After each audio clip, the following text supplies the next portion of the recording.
we were talking about the rapture and what the rapture is, what it isn't, that kind of a thing. So maybe we could talk about that really quickly. We could talk about the rapture initially, and then I've got some questions for you on that, because we know that Christ is coming soon. We can't, the Bible does not give us a day or an hour. We know that, but we know seasons. We can see the evidence.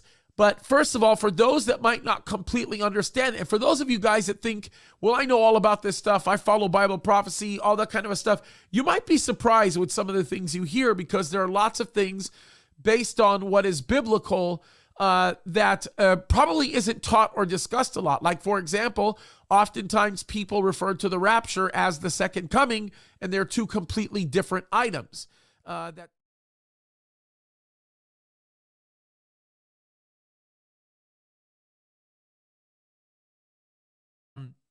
And it's interesting because there's a lot of people who make very serious mistakes with Matthew chapter 24 when we start talking about the second coming. It's not the rapture, it's the second coming.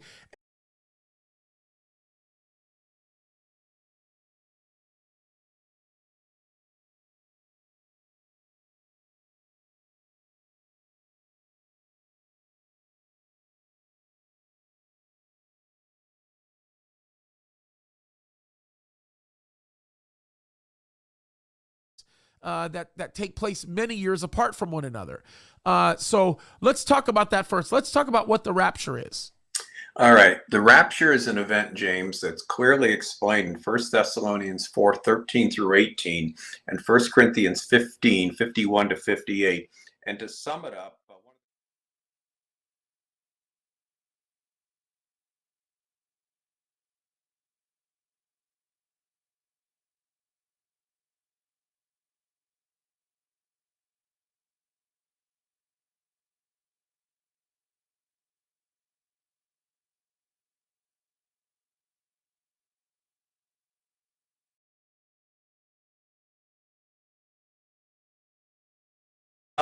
one of the questions we have at the beginning of the book, we talk about what it is. I'll give like 14 points.